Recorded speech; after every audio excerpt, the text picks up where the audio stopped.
তো বর্ষাকাল মানে ইলিশ, আর ইলিশ মানে প্রথম যে রেসিপিটার কথা আমাদের মাথায় আসে সেটা হচ্ছে ইলিশ ভাপা। তো আজকে আমি চলে এসেছি ইলিশ ভাপা রেসিপি নিয়ে। তো চটপট দেখে নাও। প্রথমে মাছগুলোকে ধুয়ে নুন হলুদ মাখিয়ে একটু লেবুর রস মাখিয়ে ম্যারিনেট করে 10 মিনিট মতো রেখে দিয়েছিলাম।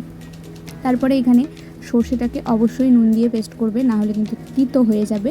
তো সর্ষে বেটে নিয়েছি, এখানে চেরা কাঁচা লঙ্কা নিয়েছি, একটা বাটি নিয়েছি, তার মধ্যে ম্যারিনেট করব। এখানে 2 চামচ সর্ষে বাটা দিয়ে দিয়েছি, খুব বেশি দিইনি, খুব বেশি দিলে আবার তেতো হয়ে যায় সেই জন্যে। তো 2 চামচ সর্ষে বাটা দিয়ে দিয়েছি। এর মধ্যে দেব নুন পরিমাণ মতো, হলুদ দেব পরিমাণ মতো, আর কাঁচা সর্ষের তেল দেব, দিয়ে মাছগুলোকে ভালো করে ম্যারিনেট করে নেব।